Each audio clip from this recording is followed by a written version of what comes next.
जय हिंद दोस्तों, A to Z live growing India में आपका स्वागत है। तो इससे पहले मैंने बताया था आपको जैन धर्म से रिलेटेड, सिख धर्म और दक्षिण भारत के राजवंशों से रिलेटेड। तो उस वीडियो को आप जाकर देख सकते हैं। बौद्ध ग्रंथ मैंने पूरा इसमें कवर किया गया था। लास्ट वीडियो 6 से 7 लेक्चर हो चुकी है, 5-5 मिनट का ये सारे लेक्चर। ट्रिकी जीएस में इसमें हम अभी कवर करेंगे। इसमें आपका एनसीईआरटी हिस्ट्री कवर किया जा रहा है, जो कि आपका हेल्पफुल होगा उन सभी एग्जामिनेशन में, जैसे SSC, Bihar SSC, CGL, civil court और जितने भी स्टेट में जिसमें जीके और जीएस का क्वेश्चंस आते हैं वो सारे कवर किए जाएंगे। तो शॉर्ट फॉर्म में ये सारे एक बार रिवीजन के तौर पर भी आप इसको देख सकते हैं। उसके बाद आप क्वेश्चन लगाएंगे तो आपको हेल्पफुल होगा। तो ये क्वेश्चन से आपका टॉपिक है मगध साम्राज्य पर शासन करने वाले वंश क्रम से। देखिए इस तरह से है। हसीन मशुका 7। हसीन माशुका जो थे 7 थे। कितने हसीन माशुका थे? 7 थे। यानी यानी हर्यक वंश। उसके बाद आता है शिशुनाग वंश, फिर आता है नंद वंश। हसीन आपका हो गया। मशुका का देखिए मौर्य वंश, और सु में से सुंग वंश हो गया। का मशुका यानी को में कन्नम वंश। 7 यानी सातवाहन वंश। तो इस तरह से आप एक बार दोबारा रिवीजन कर लिए। हसीन मशुका 7, हर्यक वंश, शिशुनाग वंश, नंद वंश, मौर्य वंश, सुंग वंश और कर्ण वंश, और फिर सातवाहन वंश। इसके कई ऑप्शंस, कई ऐसे क्वेश्चंस आते हैं कि आपको बताइए कि इस कौन से शासन काल में कब किसका शासन रहा है, या फिर अनुक्रमण करने के लिए दिया जाता है। कई ऐसे विकल्प दिया जाता है कि हर एक वंश के बाद कौन से वंश आया। तो ऑप्शंस में आपको आएगा मौर्य वंश, शुंग वंश, शिशुनाग वंश, नंद वंश। तो आपके आंसर आएगा शिशुनाग वंश। इस तरह से कई क्वेश्चन इसमें बनाए जा सकते हैं, तो इसको याद रखिएगा। हसीन मशुका 7 हैं, ठीक है। अब नेक्स्ट टॉपिक आता है मगध साम्राज्य के राजवंश और उनके संस्थापक कौन कौन से हैं। तो इसके संस्थापक और राजवंश किस तरह से, इस तरह से देखिएगा। हायरे बिंबी, सास संग, पोष शिशु, मैं चंदानंद महान। फिर से इसको बोलते हैं हाय रे बिंबी। हाय ने यानी हर्यक वंश बिंबिसार के द्वारा दिया गया है। और फिर सास संग यानी सातवाहन वंश शिमुक के द्वारा दिया गया है। उसके बाद है पौष शिशु यानी कि पौष शिशु यानी कि शुंग वंश है आपका, पुष्यमित्र शुंग के द्वारा गया है। मैं चंदानंद महान यानी कि मैं यानी मौर्य वंश, चंद्रगुप्त मौर्य के द्वारा दिया गया है। नंद यानी कि नंद वंश, महान यानी महान महापदम नंद के द्वारा। कर्ण यानी कर्ण वंश आपका वासुदेव के द्वारा किया गया है।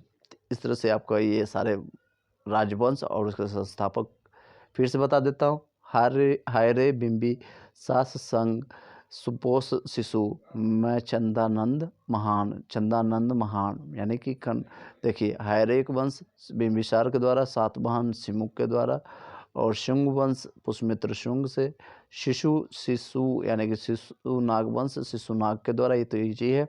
मैं चंदा यानी कि मौर्य वंश और चंद्रगुप्त मौर्य के द्वारा। नंद वंश आपको महानंद नंद के द्वारा। कण्व वंश वासुदेव।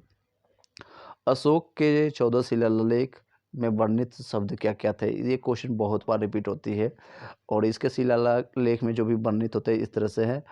पम अधम नीतीश प्रभ विकज यानी पम यानी कि पहला यानी पशु वाली की निंदा की गई है। दूसरा में मोम इस मनुष्य पशु की चिकित्सा मिली है।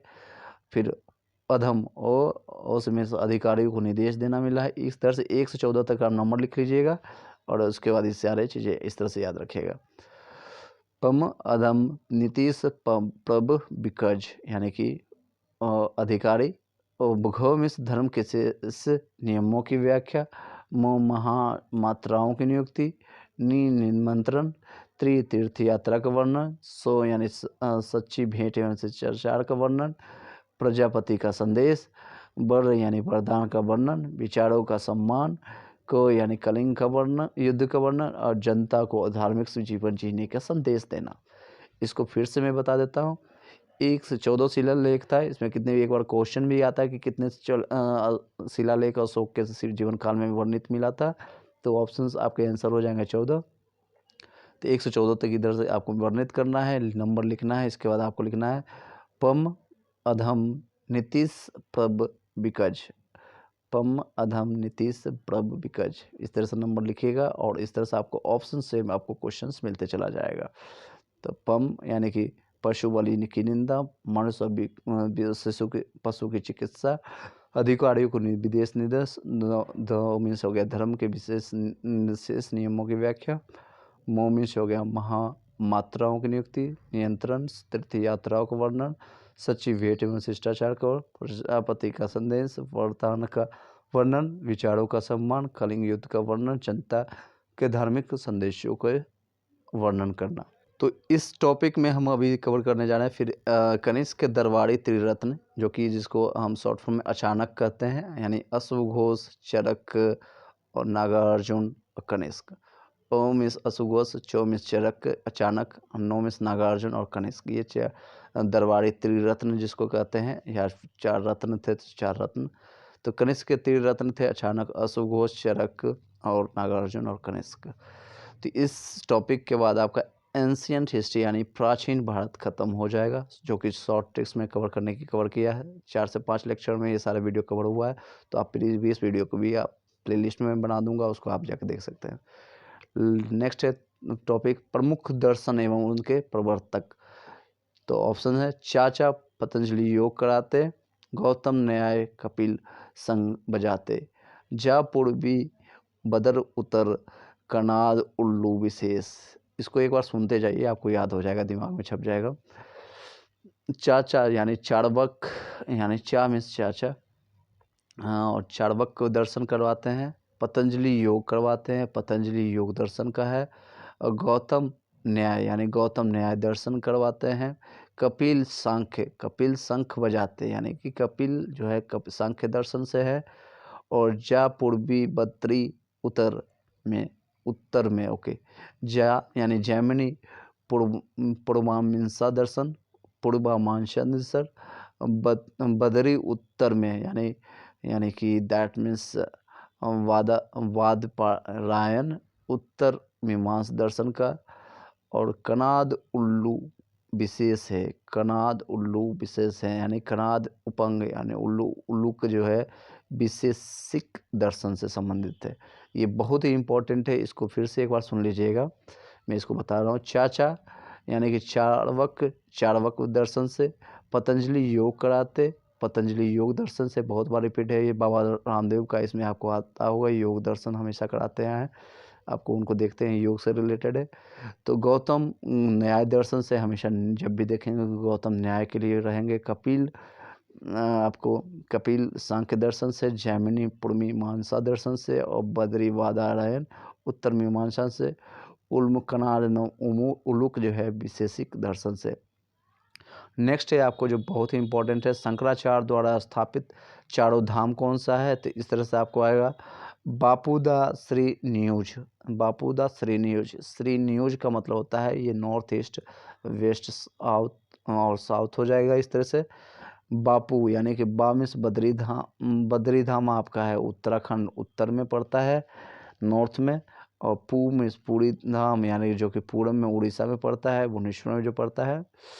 और नेक्स्ट है द्वारिका यानी तो वेस्ट में गुजरात में पड़ता है, और श्री दक्षिण में कर्नाटका में पड़ता है। तो ये इसके चारों धाम है, शंकराचार्य द्वारा जो स्थापित चारों धाम है आपके।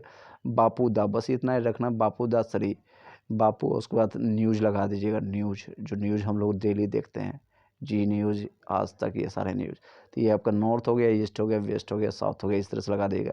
नॉर्थ में आपका उत्तराखंड आ जाएगा, ईस्ट में आपका इस तरह से पूरब में यानी कि उड़ीसा आ जाएगा, और वेस्ट में यानी कि गुजरात आएगा, और साउथ में कर्नाटका दक्षिण में आ जाएगा।